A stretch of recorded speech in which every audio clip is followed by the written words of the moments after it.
মালয়েশিয়ার ব্যবসায়ীদের বাংলাদেশে বিনিয়োগের আহ্বান জানিয়েছেন প্রধান উপদেষ্টা। তিনি বলেন, নতুন বাংলাদেশ গড়তে বর্তমান সরকার প্রতিশ্রুতিবদ্ধ, আর তার জন্য প্রয়োজন অর্থনৈতিক সমৃদ্ধি।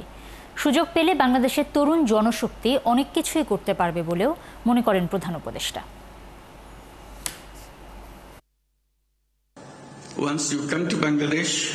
আমরা নতুন বাংলাদেশ গড়তে প্রতিশ্রুতিবদ্ধ, এজন্য প্রয়োজন অর্থনৈতিক সমৃদ্ধি। আমরা আমাদের দেশে বিনিয়োগের আহ্বান জানাই। আমাদের দেশের একটি বড় অংশ তরুণ, তাদের মধ্যে আছে সৃজনশীলতা। তাদের কাজের মাধ্যমে আপনারাও লাভবান হবেন। এবং আমাদের আছে বঙ্গোপসাগর, যে সাগরকে ঘিরে একটি ব্যবসায়িক আবাস গড়া যাবে।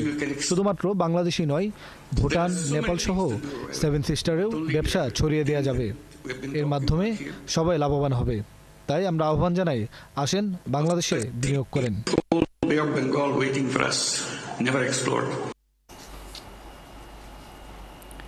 জাতীয় নির্বাচনের জন্য অন্তর্বর্তী সরকার প্রস্তুত। মধ্য ফেব্রুয়ারিতে ভোটের মাধ্যমে নির্বাচিত সরকারের কাছে ক্ষমতা হস্তান্তর করা হবে বলে জানিয়েছেন প্রধান উপদেষ্টা ডক্টর মোহাম্মদ ইউনূস। মালয়েশিয়া সফরের দ্বিতীয় দিনে দেশটির প্রধানমন্ত্রীর সাথে দ্বিপাক্ষিক বৈঠকের পর যৌথ সংবাদ সম্মেলনে এই কথা বলেন তিনি। এ সময় সামরিক, জ্বালানি সহ দুই দেশের মধ্যে 3টি নোট এবং 5টি সমঝোতা স্মারক সই হয়েছে। আরও জানাচ্ছেন মোহন ইসলাম। মালয়েশিয়ার প্রধানমন্ত্রী আনোয়ার ইব্রাহিমের আমন্ত্রণে দেশটিতে 3 দিনের রাষ্ট্রীয় সফরে আছেন অন্তর্বর্তী সরকারের প্রধান উপদেষ্টা ডক্টর মোহাম্মদ ইউনূস। সফরের দ্বিতীয় দিনে মালয়েশিয়ার সময় সকাল 9টায় দেশটির প্রশাসনিক রাজধানী পুত্রজায়ায় যান তিনি। তাকে বরণ করেন প্রধানমন্ত্রী আনোয়ার ইব্রাহিম। এ সময় দুই সরকার প্রধান বেশ সময় ধরে একান্তে আলোচনা করেন।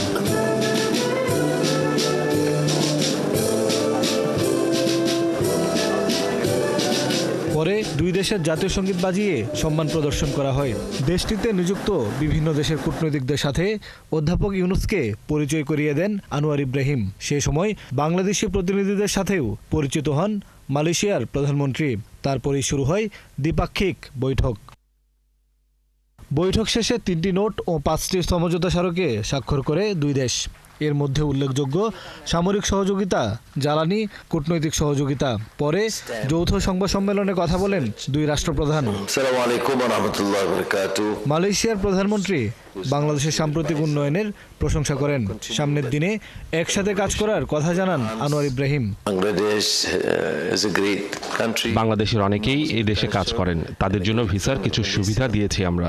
দেশটি শান্তি ও উন্নতিতে এগিয়ে যাচ্ছে, বন্ধু হিসেবে আমরা পাশে আছি। পরে কথা বলেন প্রধান উপদেষ্টা ডক্টর মোহাম্মদ ইউনূস।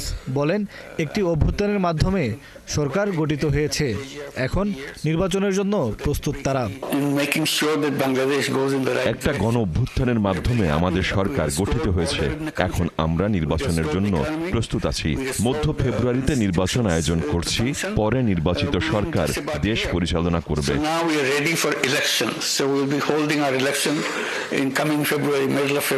প্রধান উপদেষ্টা মালয়েশিয়ার শ্রমবাজারে আরও বাংলাদেশি পাঠাতে চান বলে জানান।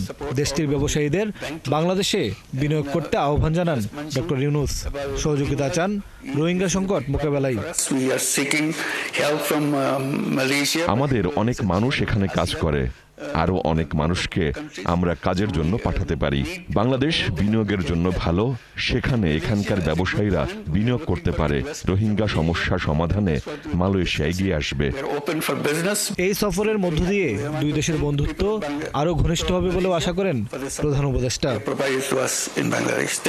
মোহন ইসলাম, ৭১, ঢাকা। প্রধান উপদেষ্টার মালয়েশিয়া সফরের সবশেষ তথ্য জানাতে আমাদের সাথে যুক্ত হয়েছেন সহকর্মী মোস্তফা ইমরান রাজু। মোস্তফা ইমরান রাজু, আপনাকে ধন্যবাদ যুক্ত হওয়ার জন্য। শুরুতে একটু জানতে চাই, প্রধান উপদেষ্টা বাংলাদেশে বিনিয়োগের আহ্বান জানিয়েছেন। স্থানীয় বিনিয়োগকারীরা আসলে এই বিষয়ে কি বলেছেন বা কি ধরনের বার্তা দিয়েছেন? আপনাকে শুরুতেই জানিয়ে দিতে চাই যে প্রধান উপদেষ্টার এই যে আগমন, এই আগমনকে কিন্তু মালয়েশিয়া প্রবাসীরা দারুণ ভাবে দেখছে, এবং বিশেষ করে আজকে যেভাবে প্রধান উপদেষ্টা এবং মালয়েশিয়ার প্রধানমন্ত্রী আনোয়ার ইব্রাহিম যেভাবে সংবাদ সম্মেলন করলেন, যেভাবে সমঝোতা চুক্তি স্বাক্ষর হলো, একই সঙ্গে প্রধান উপদেষ্টার মালয়েশিয়ার লাল গালিচার সংবর্ধনা, সব মিলিয়ে কিন্তু এখানকার প্রবাসীরা দারুণ ইতিবাচক ভাবে দেখছে এই প্রধান উপদেষ্টার সফরকে। এবং এখানে যারা ব্যবসায়ী রয়েছেন তারা দারুণ আশাবাদী। এখানে বাণিজ্য, বিনিয়োগ, যেটা প্রধান উপদেষ্টা শুরু থেকেই বলছেন, আর তার সফরের আগে থেকেই কিন্তু বলছিলেন যে এই সফরের প্রধান উদ্দেশ্যই থাকবে বাণিজ্য এবং বিনিয়োগ বাড়ানো। এবং আমার মনে হয় যে আজকে বিকেলে কিন্তু এই ব্যবসায়িকদের সঙ্গে প্রধান উপদেষ্টার বৈঠক রয়েছে, সেই বৈঠকে অনেক ইতিবাচক সিদ্ধান্ত আসবে। এবং একই সঙ্গে এখানে যারা দীর্ঘদিন ধরে বসবাস করছেন এমন প্রবাসী বাংলাদেশি, যারা ভুক্তভোগী প্রবাসী বাংলাদেশি রয়েছেন, তাদের কিন্তু যে সমস্যাগুলো রয়েছে সেই সমস্যা নিয়ে প্রধান উপদেষ্টা সরাসরি কথা বলবেন প্রবাসীদের সঙ্গে। এবং সেসব যে প্রবাসীরা বলছেন যে প্রধান উপদেষ্টার সঙ্গে কথা বলে এখানে যে বিদ্যমান সমস্যাগুলো রয়েছে, বিশেষ করে শ্রম বাজারে নিয়ে কিন্তু প্রবাসীদের অনেক তিক্ত অভিজ্ঞতা এখানে।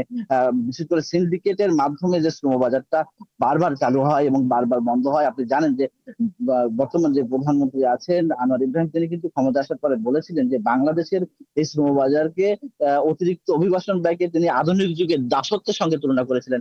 তো সব মিলিয়ে প্রধান উপদেষ্টার সঙ্গে আনোয়ার ইব্রাহিমের এই যে বৈঠক, এই যে দুই দেশের শুধু রাষ্ট্রপ্রধানের বৈঠক নয়, এটা দুই বন্ধুর একান্ত আলাপচারিতার মাধ্যমে প্রত্যাশা করা হচ্ছে যে দারুণ কিছু সুযোগ সৃষ্টি হবে। এখানে যারা অভিবাসী রয়েছেন তারা ভালো কিছু প্রত্যাশা করছেন। আমার কাছে এই ছিল জি রাজু, আরেকটা বিষয় আপনি বলছিলেন, যেমন প্রবাসীদের বিভিন্ন সমস্যার কথা উঠে এসেছে, শ্রম বাজার নিয়ে আলোচনা হয়েছে এবং বলছিলেন আজকে বিকালে ব্যবসায়ীদের সাথে একটা বৈঠকও রয়েছে। সেই বৈঠকে আসলে কোন কোন বিষয়গুলো গুরুত্ব পেতে পারে সেই বিষয়ে কোনো তথ্য আছে কিনা আপনার কাছে? যে তথ্য রয়েছে, এখানে প্রবাসীরা কিন্তু দীর্ঘদিন ধরে, যখন থেকে প্রধান উপদেষ্টার মালয়েশিয়া আসার কথা হচ্ছে, তখন থেকে কিন্তু তাদের একটা পরিকল্পনা রয়েছে যে প্রায় এক দশক পর বাংলাদেশের কোন রাষ্ট্রপ্রধান মালয়েশিয়াতে আসছেন। এবং এখানে যে বিদ্যমান সমস্যা রয়েছে, বিশেষ করে এখানে যাদের কাগজপত্র নেই, লক্ষ লক্ষ কর্মী রয়েছে যারা কিন্তু কাগজপত্র বিহীন অবস্থায়, একেবারে অনিরাপদ অবস্থায় বনে জঙ্গলে রাত কাটাচ্ছে। তারা কিন্তু প্রতিদিন পুলিশি ভয়, ইমিগ্রেশনের ভয় নিয়ে কিন্তু রাতে ঘুমাতে যায়। এই লোকগুলোর বৈধতার ব্যাপারে কিন্তু এখানকার প্রবাসীরা দারুণ আগ্রহী, দারুণ সম্ভাবনা জেগেছে বলে তারা মনে করে যে প্রধান উপদেষ্টা যদি তার বন্ধু প্রধানমন্ত্রী আনোয়ার ইব্রাহিমকে অনুরোধ জানান, হয়তো নতুন করে শ্রমবাজার খোলাতে এই লোকগুলোর বৈধতার ব্যাপারে হয়তো তিনি গুরুত্ব দিতে পারেন। রাজু, অনেক ধন্যবাদ আপনাকে। পরবর্তী আপডেট নিশ্চয়ই আমরা আপনার কাছ থেকে জেনে নিব। দর্শক, মালয়েশিয়া থেকে আমাদের সাথে যুক্ত হয়েছিলেন সহকর্মী মোস্তফা ইমরান রাজু।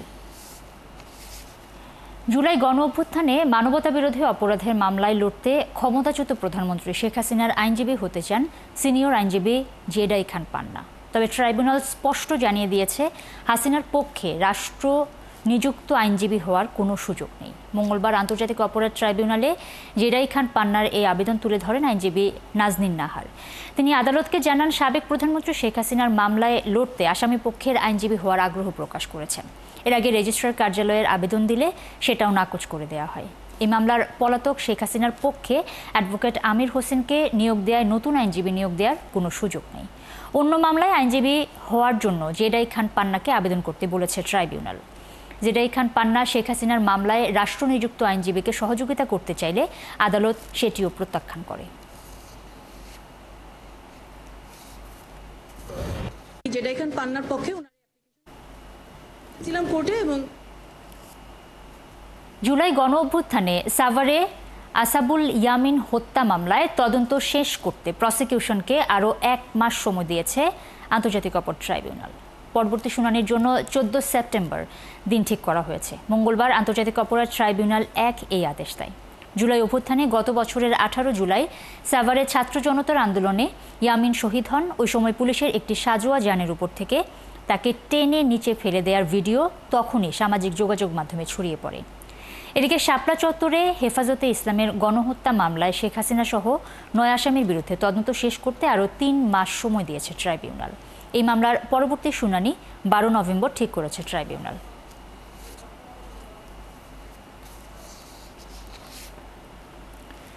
জুলাই অভ্যুত্থানে চানখারপুলে শিক্ষার্থী আনাস সহ 6 জনকে হত্যার ঘটনায় মানবতাবিরোধী অপরাধের মামলায় দ্বিতীয় দিনের সাক্ষ্য গ্রহণ চলছে। এই মামলার 4 আসামিকে সকালে ট্রাইব্যুনালে হাজির করা হয়েছে। আন্তর্জাতিক অপরাধ ট্রাইব্যুনাল 1-এ এই বিচার কাজ চলছে। আজ সকালে একজন প্রত্যক্ষদর্শী সাক্ষ্য দিয়েছেন। এছাড়াও এক শহীদের বাবার সাক্ষ্য দেওয়ার কথা রয়েছে। এর আগে বিচার শুরুর প্রথম দিনে সাক্ষ্য দেন শহীদ আনাসের বাবা। এ সময় এই হত্যাকাণ্ডের ন্যায় বিচার দাবি করেন তারা। এই মামলায় অভিযুক্ত সাবেক ডিএমপি কমিশনার হাবিবুর সহ 8 আসামির অপরাধের বিষয়ে প্রসিকিউশনের কাছে যথেষ্ট সাক্ষ্য প্রমাণ আছে বলে জানিয়েছে প্রসিকিউশন। এদিকে শাপলা চত্বরে গণহত্যার অভিযোগে করা মামলায় শামসুল হক টুকু, একেএম শহীদুল হক, জিয়াউল আহসানেরও ট্রাইব্যুনালে আনা হয়েছে।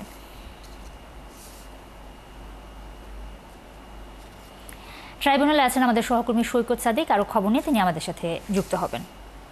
সৈকত, বেশ কয়েকটি গুরুত্বপূর্ণ বিষয় রয়েছে, তার মধ্যে জেডাই খান পান্নার রাষ্ট্রনিযুক্ত আইনজীবী হওয়ার কোনো সুযোগ নেই এ কথা জানিয়েছে ট্রাইব্যুনাল, এবং শাপলা চত্বরের যে অপরাধী রয়েছে গণহত্যা মামলায় তাদেরকেও ট্রাইব্যুনাল আনা হয়েছে। সবগুলো বিষয়ে যদি আপনি আমাদেরকে বিস্তারিত একটু বলেন।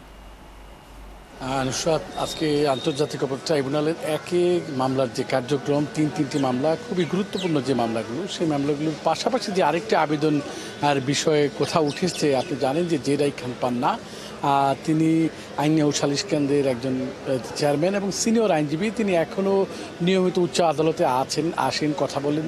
তবে তিনি শেখ হাসিনার যে মামলাটি জুলাই গণঅভ্যুত্থানের যে মানবতা বিরোধী অপরাধ সংগঠিত হয়েছিল, সেই ঘটনায় শেখ হাসিনা এবং সাবেক স্বরাষ্ট্রমন্ত্রী আসাদুজ্জামান খান কামাল ও সাবেক আইজিপি চৌধুরী আবদুল্লাল মামুনের বিরুদ্ধে যে মামলাটি চলমান রয়েছে, যেখানে এখন পর্যন্ত 5 জন সাক্ষী সাক্ষ্য দিয়েছেন এই আসামিদের বিরুদ্ধে, সেই মামলায় যেহেতু শেখ হাসিনা পলাতক রয়েছেন, তার পক্ষে তার জন্য একজন রাষ্ট্রনিযুক্ত আইনজীবীও নিয়োগ দেওয়া হয়েছেন, যিনি হচ্ছেন অ্যাডভোকেট আমির হোসেন। তিনি যে 5 জন সাক্ষী তাদের জেরাও অব্যাহত রেখেছেন। এই বিচারে ঠিক মাঝামাঝি পর্যায়ে এসে আজকে অ্যাডভোকেট নাজদিন নাহার, তিনি আরেকজন আসামির পক্ষের আইনজীবী, তিনি আজকে আদালতকে জানিয়েছেন যে জেডাই খান পান্না তিনি শেখ হাসিনার পক্ষে মামলায় লড়তে চান, তিনি শেখ হাসিনার পক্ষে রাষ্ট্রনিযুক্ত একজন আইনজীবী হতে চান।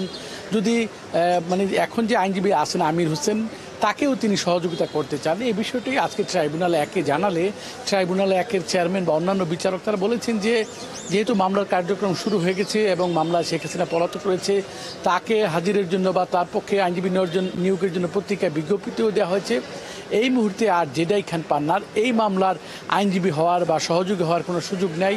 তিনি যদি মামলায় লড়তে চান অন্য মামলায়, তাহলে তিনি আবেদন করতে পারেন। তবে নাজদিন নাহার যে আইনজীবী, তিনি বলছেন না, তিনি শেখ হাসিনার পক্ষে লড়তে চান। তখন এই ট্রাইব্যুনাল 1-এর চেয়ারম্যান বিষয়টি সরাসরি নাকচ করে দিয়েছেন, বলছেন এখানে নিশ্চয়ই কোনো অন্য রকম ইন্টারেস্ট রয়েছে, কেন তিনি এই মুহূর্তে এই মামলায় লড়তে চান।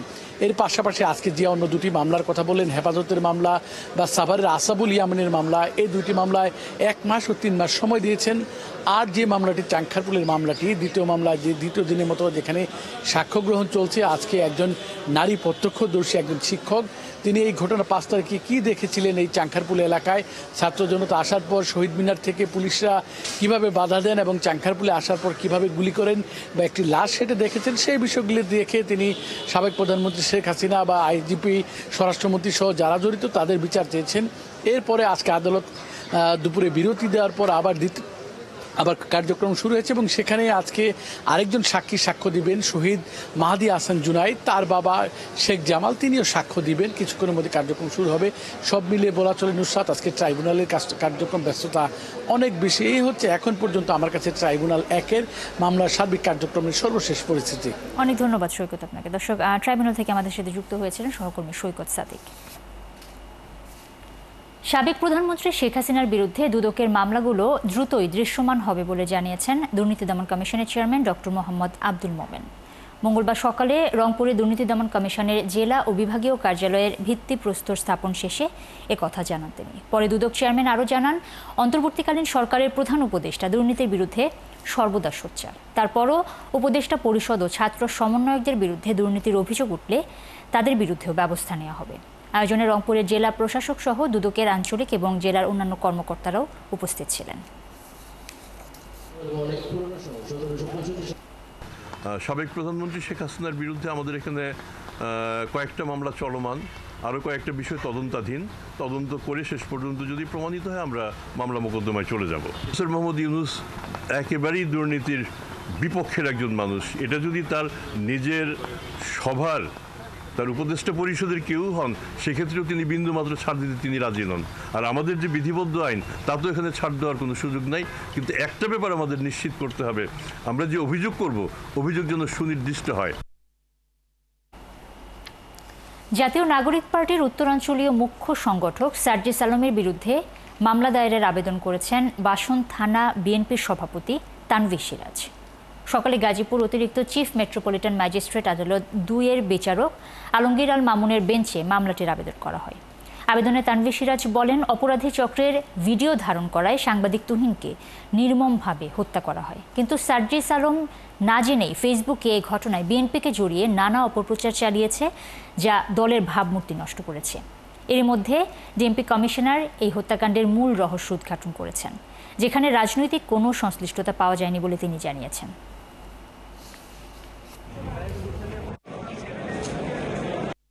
তার এই যে উগ্র আচরণ এবং কথাবার্তা, এটা দিয়ে সারা দেশে বিএনপির ভাবমূর্তি নষ্ট হয়েছে, যার কারণে বিএনপির সারা দেশের কোটি কোটি নেতা কর্মীরা আহত হয়েছে এবং সাধারণ মানুষের মনে প্রশ্নের উদ্রেক করেছে। এটা দিয়ে জাতীয়ভাবে একটা অসন্তোষ সৃষ্টির প্রচেষ্টা চালানো হয়েছে। এই সকল কারণে আমরা তার শাস্তি দাবি করেছি।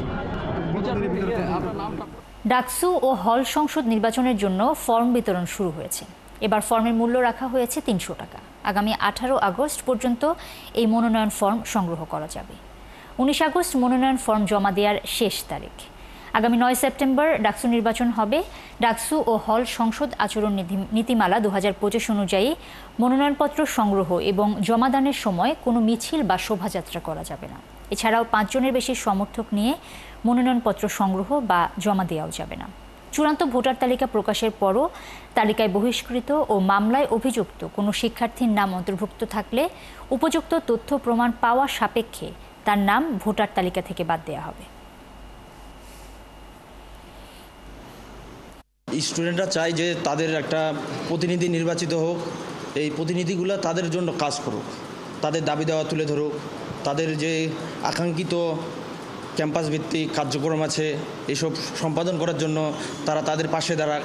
দীর্ঘদিন পরে ডাকসুটা হচ্ছে, আশা করি যে স্বৈরাচার পরবর্তী সকল দিক থেকে আমরা একটা সুষ্ঠু এবং নিরপেক্ষ একটি লেভেল প্লেইং ফিল্ড হিসাবে হচ্ছে ডাকসু কামনা করতেছি। জুলাই গণ অভ্যুত্থানে আন্দোলনকারীদের রাজাকারদের ফাঁসি দেওয়ার মতো করে শায়েস্তা করার হুমকি দিয়েছিলেন ক্ষমতাচ্যুত প্রধানমন্ত্রী শেখ হাসিনা। ঢাকা বিশ্ববিদ্যালয়ের ওই সময়কার উপাচার্য অধ্যাপক মাকসুদ কামালের সাথে মোবাইল কলে কথোপকথনে এমন হুঁশিয়ারি দেন শেখ হাসিনা। বলেন, ইংল্যান্ডে ছাত্র রাজনীতির কারণে যেভাবে ছাত্রদের মারা হয়েছে তেমনি ঢাকাতেও করা হবে। এইখানে দ্বন্দ্বটা সৃষ্টি করে, এটা একটা ট্যাকটিস। তার মানে কি মুক্তিযুদ্ধের সন্তান নাতিপুতিরা কেউ মেধাবী না, যত রাজাকারের বাচ্চারা নাতিপুতি হলো মেধাবী, তাই না?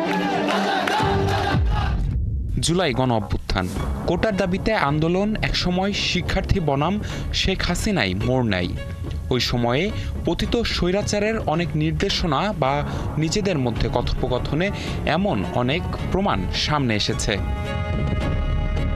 এরকমই 2024 সালের 14 জুলাই ঢাকা বিশ্ববিদ্যালয়ের সাবেক উপাচার্য অধ্যাপক মাকসুদ কামালের সঙ্গে মোবাইল কলের একটি রেকর্ড প্রকাশ্যে এসেছে। এখানে মাকসুদ কামাল শেখ হাসিনাকে ক্যাম্পাসের পরিস্থিতির একটা বর্ণনা দেন। কল রেকর্ডে দেখা যায়, ক্যাম্পাসে ছাত্রলীগের ছেলেদের মার খাওয়ার কথা শেখ হাসিনাকে জানান মাকসুদ কামাল। এমনকি নিজের বাসভবন আক্রান্ত হতে পারে এমন তথ্য দেন তিনি। শেখ হাসিনা তাকে আশ্বস্ত করে বলেন, এ নিয়ে প্রয়োজনীয় নিরাপত্তা ব্যবস্থা নেওয়া হয়েছে। শেখ হাসিনাকে বলতে শোনা যায়, তার ভাষায় রাজাকারদের যেভাবে ফাঁসি দেওয়া হয়েছে সেভাবে শিক্ষার্থীদেরও দমনের হুমকি দেন তিনি। বলেন, অনেক ধৈর্য ধরেছি, আর নয়, একটাকেও ছাড়া হবে না। কথোপকথনের এক পর্যায়ে মাকসুদ কামাল হলে হলে ছাত্রলীগের ক্যাডারদের মার খাওয়ারও কথা বলেন। শেখ হাসিনাকে বলতে শোনা যায়, তিনি বিভিন্ন বাহিনীকে এসব দমনের নির্দেশ দিয়েছেন। আর ছাত্র রাজনীতি করতে চাওয়ায় ইংল্যান্ডে কিভাবে শিক্ষার্থীদের দমন করা হয়েছে মাকসুদ কামালকে সেই বর্ণনাও দেন শেখ হাসিনা। 2024 সালের 14 জুলাই রাত 11:28 এই কথোপকথন হয়। নিবিড় সাহা, 71, ঢাকা। তৃতীয় ধাপে রাজনৈতিক দলগুলোর সাথে সংলাপে বসে জুলাইয়ে জাতীয় সনদ প্রণয়নের লক্ষ্যে 1 মাস মেয়াদ বাড়ানো হয়েছে জাতীয় ঐকমত্য কমিশনের মেয়াদ। 15 সেপ্টেম্বর পর্যন্ত মেয়াদ বাড়িয়ে সোমবার প্রজ্ঞাপন জারি করেছে মন্ত্রিপরিষদ বিভাগ। 6 সংস্কার কমিশনের সুপারিশ বিবেচনা ও জাতীয় ঐকমত্য গঠনের জন্য রাজনৈতিক দল ও শক্তির সঙ্গে আলোচনার দায়িত্ব দিয়ে গত 12 ফেব্রুয়ারি জাতীয় ঐকমত্য কমিশন গঠন করে অন্তর্বর্তী সরকার। এতে প্রধান উপদেষ্টা মোহাম্মদ ইউনূসকে সভাপতি এবং সংবিধান সংস্কার কমিশন প্রধান অধ্যাপক আলী রিয়াজকে সহ সভাপতি করা হয়েছে। 15 ফেব্রুয়ারি থেকে কাজ শুরু করা এই কমিশনের মেয়াদ ঠিক করা হয় 6 মাস 15 আগস্ট পর্যন্ত। এরই মধ্যে প্রথম পর্বের সংলাপে 166টি প্রস্তাবের মধ্যে 62টি বিষয়ে এবং দ্বিতীয় পর্বে গুরুত্বপূর্ণ 20টি সাংবিধানিক বিষয়ে নোট অফ ডিসেন্ট সহ ঐকমত্য হয়েছে। এরই মধ্যে সনদ বাস্তবায়ন এবং এর আইনি ভিত্তি নির্ধারণে বিশেষজ্ঞদের সঙ্গে আলোচনা করেছে কমিশন।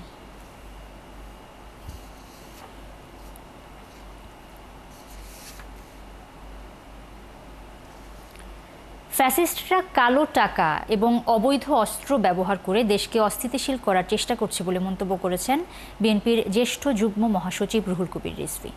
মঙ্গলবার রাজধানীর বনানী কবরস্থানে সাবেক প্রধানমন্ত্রী খালেদা জিয়ার কনিষ্ঠ পুত্র আরাফাত রহমান কোকোর কবরে শ্রদ্ধা ও দোয়া মোনাজাত শেষে সাংবাদিকদের এই কথা জানান তিনি বলেন, রাজনৈতিক প্রতিহিংসার শিকার হয়েছিলেন আরাফাত রহমান কোকো।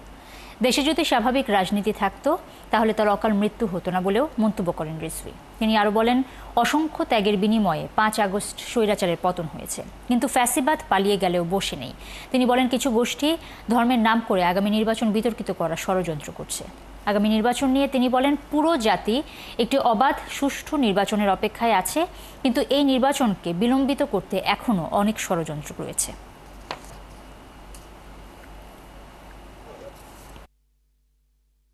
এখনো আমরা দেখছি ফ্যাসিবাদের বিভিন্ন জায়গায় উকি মারার দৃশ্য। পরাজিত আওয়ামী ফ্যাসিবাদ তারা বসে নেই, তারা পার্শ্ববর্তী দেশে পালিয়ে গেছে বটে, কিন্তু তাদের কালো টাকা আর অবৈধ অস্ত্র নানাভাবেই তারা কাজ করছে। উত্তরার মাইলস্টোন স্কুল অ্যান্ড কলেজে বিমান বিধ্বস্তের ঘটনায় সুষ্ঠু তদন্তের মাধ্যমে দায়ীদের বিচার নিশ্চিত সহ 8 দফা দাবিতে মানববন্ধন করেছে ক্ষতিগ্রস্ত পরিবারের সদস্যরা। মানববন্ধনে তারা মাইলস্টোন স্কুল সহ সব শিক্ষা প্রতিষ্ঠানের কোচিং বাণিজ্য বন্ধ এবং রানওয়ে থেকে শিক্ষা প্রতিষ্ঠান সরিয়ে নেওয়ার দাবি জানান। পাশাপাশি সরকার সহ সংশ্লিষ্টদের কাছ থেকে ক্ষতিপূরণ চান তারা।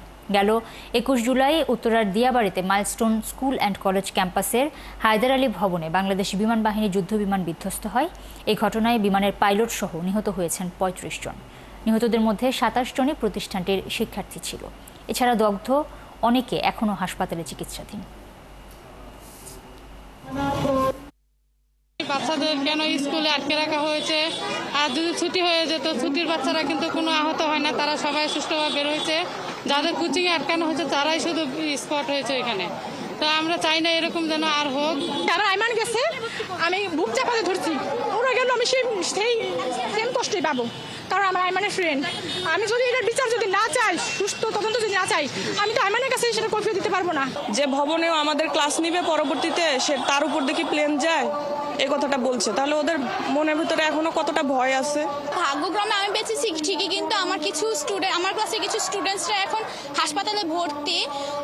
এর জন্য আমার অনেক চিন্তা হচ্ছে। বাসায় ওকে অনেক বুঝিয়েছি যে এটা একটা পরিস্থিতির শিকার, তো যে কারণে এখন অনেকটাই স্বাভাবিক হয়ে আসছে।